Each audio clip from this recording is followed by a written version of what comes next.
This is King Island Community Radio and Television. Now, folks, there's been a lot of talk about the Grassy Port for a long, long time. Should it be improved? Should the overburden of the Scheelite mine being used to reinforce, say, the breakwater? Many questions. After the last elections, Jeremy Rockcliffe, our Premier, promised to start a feasibility study for which he put aside $150,000. That study now has sort of started with already some consultation. Now, I want to know a little bit more, and maybe you too. So, we're going to talk to James Verrier, the Director of Transport Systems and Planning Policy of the Department of State Growth. James, welcome. Hi, Wade. Thank you for inviting me. Absolutely. That now with this feasibility study, for those who are not aware of it at all, maybe tell us a little bit in short, what is actually the study all about? So, the Tasmanian government's made a commitment to basically revisit a piece of work that was done in 2008 on the Port of Grassy. So, we're looking at the port, the physical infrastructure, with a view to assessing basically what works, what doesn't work as well as it should, and what options there are to improve the port and port operations. Now, I guess so people do realize this has nothing to do with the cost of shipping, what ship comes to the island, how freight comes to the island. This is purely the infrastructure of the actual port, isn't it? That's right. So all of those elements that you mentioned are obviously relevant to the port and what it does, but this study is concerned with the port itself. So vessels coming in, they need to use the port infrastructure. The freight, as it is predominantly freight, unloaded at the port, what happens with it then from the port moving onto the island or off the island. That's what we're looking at with this study, rather than the shipping services, their schedules, or the ports, other ports that they call at. Yeah. What does the Department of State Growth hoping to achieve with this study? So we would like to, from this work, have a better understanding of the current requirements for the port. So, as I said, 2008, that's been a fairly long gap since this was last looked at in any detail. So to understand what's changed, what the uh, immediate future needs of King Island are looking like, and what can potentially be done with the port to improve its operations and to better meet the needs of the community. Obviously, the flip side of that, of course, it's always good to find the things that do work well and understand why they work, making sure we don't uh, do anything to change what doesn't need to be changed. But what is then recommended from this feasibility study? Because I'm sure a recommendation will come from it. It's then a matter of waiting for a government that is prepared then to put a budget together to make outcomes, create outcomes, isn't it? That's right. So our role is to provide the advice to government to make sure we've got the best possible evidence base and information available to then provide recommendations to the government, and then they take that report and give that consideration and determine what their response and actions will be from there. Now, there has been recently a consultation with stakeholders, interested parties, and with the council. Was there anything that came out of that that you say, oh, we weren't aware of that, or interesting to hear, or what was it more like a tasting of getting different reactions and thoughts? I think that's it, Wade. And I think the interesting thing is that some of these issues have been discussed over a long period of time. So, from my perspective, I really appreciate people's tolerance and willingness to participate and provide their views. And it's just amazing the amount of experience around that table going back 50 years. So, in terms of things that we weren't aware of, you just can't replace that level of knowledge around a table where people who were involved with the development of the original port at Grassy and providing their perspectives and understanding of what happened and why. So that sort of thing's really invaluable when you come to look at something, yeah, 50 plus years down the track. Is it, well, you mentioned before there was a study done, the last study, a long time ago in 2008. That was never really finalized, was it? Do you know why? Or So there were changes in port governance around that time. So my memory is that there was the King Island Port Corporation, and that study was commissioned through that corporation.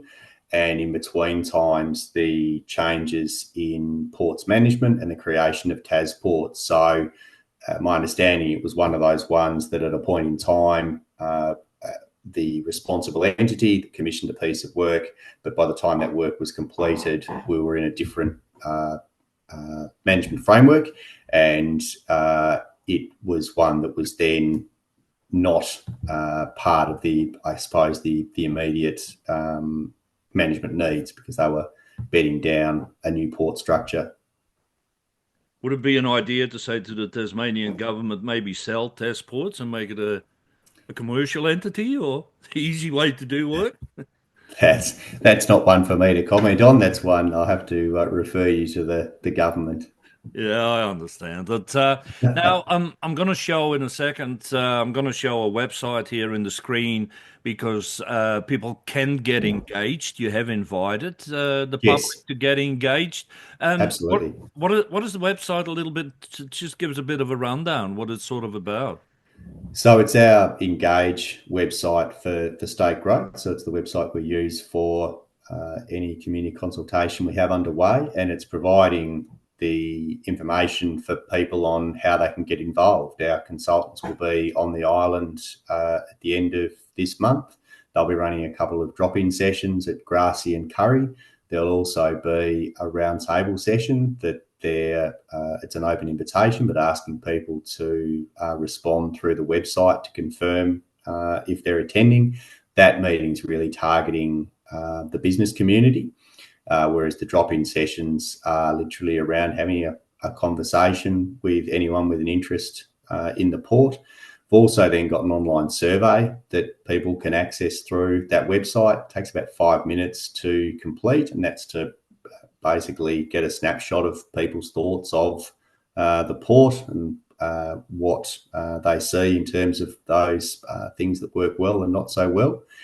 And then finally, we've also got through that website, there's the email Grassy Port at State Growth. So if people want to provide more extensive written comments, they can do that and provide that through that email address as well. So that's sort of the main elements we've got with our consultation, and hoping through this to really be able to engage with as many people as possible, anyone who's got an interest in the port and its future.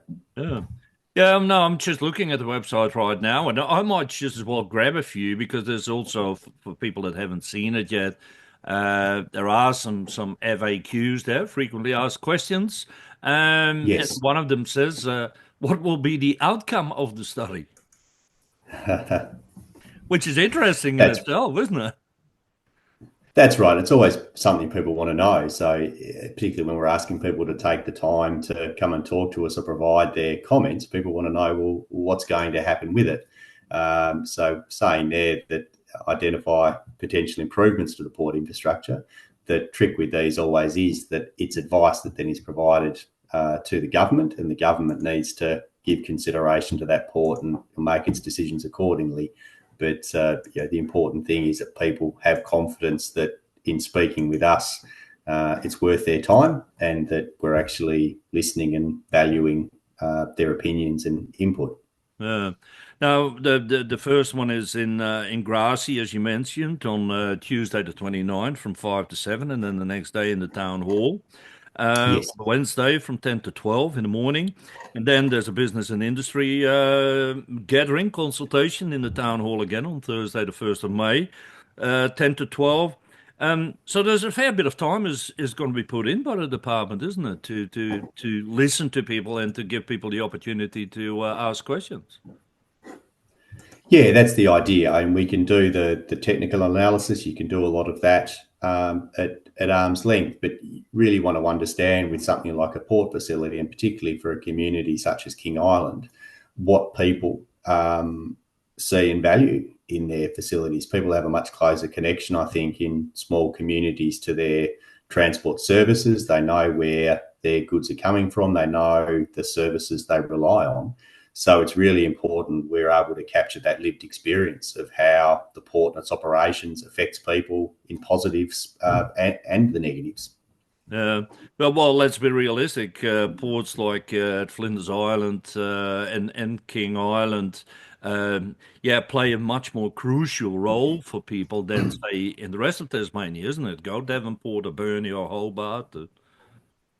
Yeah, look, I mean, I think we say sort of around 99% of Tasmania's freight comes in and out by sea. So, as an island community, Tasmania is very, very reliant on its sea freight, and then King Island and Flinders as an island, as islands off an island. But I think it's that immediacy that the people are just much more aware of the service that's provided. Obviously, the frequency and the reliance on having that regular service and access for their goods coming into and off the island. Perfect picture, perfect outcome, a reinforced breakwater, a day and night port that is accessible for any ship at any given time, no matter what the weather is. Wouldn't that be a beautiful picture, James? I think that's what we need to be looking at and to understand what the island needs. And with these things, it's always the catch. It comes down to as well, how does that then line up with the costs and timeframes, and trying to work out of all the options that are available, what are the best ones for addressing the problems we identify. James Verrier, we thank you very much for your time. Thank you.